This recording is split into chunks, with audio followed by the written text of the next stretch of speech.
नमस्कार मंडळी, हा व्हिडिओ आहे खास महिलांसाठी। कुटुंबातील प्रत्येक माणसाची काळजी घेता घेता महिला या स्वतःची काळजी घेणं हे विसरूनच जातात। वेळात वेळ काढून स्वतःसाठीही थोडंसं तरी काहीतरी केलं पाहिजे।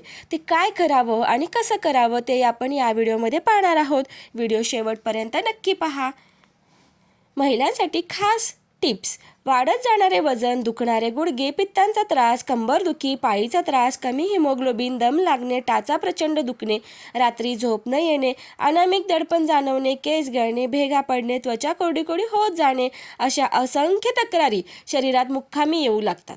या तक्रारींपासून लांब जाण्याची इच्छा तर सगळ्यांनाच असते, पण खरंच यासाठी वेळ कुठून आणायचा हा यक्ष प्रश्न सुटतच नसतो।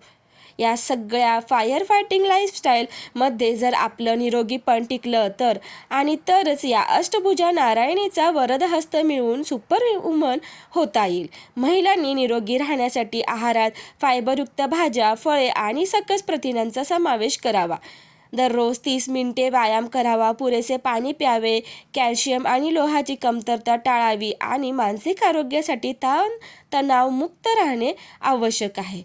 एनर्जी बूस्टिंगसाठी पाव किलो खारीक पावडर, 50 ग्रॅम खायचा डिंक एकत्र करून हे मिक्सचर 2 चमचे दुधात मिक्स करून आपल्यासाठी रोज सकाळी खाण्यासाठी सेरेलॅक तयार करता येईल। 2 वेळा शतावरी कल्प दुधातून घेऊन ही एनर्जी लेवल मेंटेन ठेवता येईल। बस 5 मिनिटवाला नाश्ता विथ देसी अंदाज। कसा?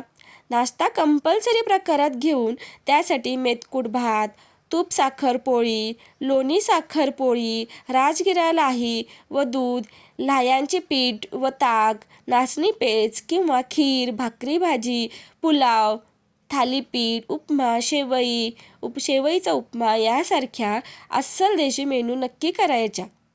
Oats, cornflour, packed juices, bakery पदार्थ, शिळे पदार्थ, मॅगी यांना ठामपणे नो म्हणायचे।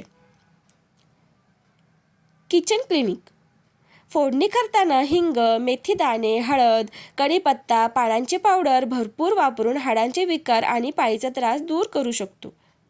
एक वेळेच्या जेवणात वरण, भात, तूप, लिंबू हे कॉम्बिनेशन आणि लोखंडी कढईत भाजी म्हणजे ॲनिमियाला बाय बाय। ज्वारीची भाकरी व फळभाजी नक्की केली की पचनाच्या तक्रारी चक्क गायब होतील। कणकेत चिमूटभर चुना ॲड करून कढीपत्ता चटणी, जवस चटणी, तीळ चटणी, शेवगा भरपूर वापरून हाडांना स्ट्रॉंग ठेवता येईल। फिटनेसचा मंत्र: सकाळी थोडासा वेळ दीर्घ श्वसनासाठी देऊन फुफ्फुस पोटाच्या स्नायूंचा व्यायाम सहज होईल।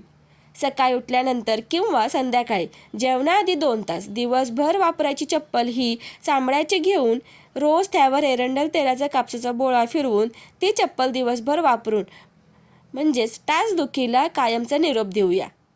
सगळ्यांना आपण आनंदी ठेवतोच, पण स्वतःला आनंदी ठेवण्यासाठी मनमोकळ्या गप्पा मारणाऱ्या मित्रमैत्रिणी शोधून खूप हसूया।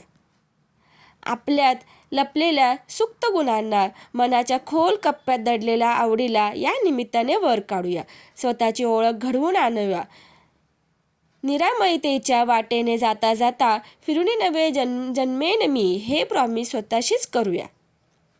चला तर मग हेल्दी खाऊ आणि निरोगी राहू। व्हिडिओ कसा वाटला महिलांनी कमेंट करून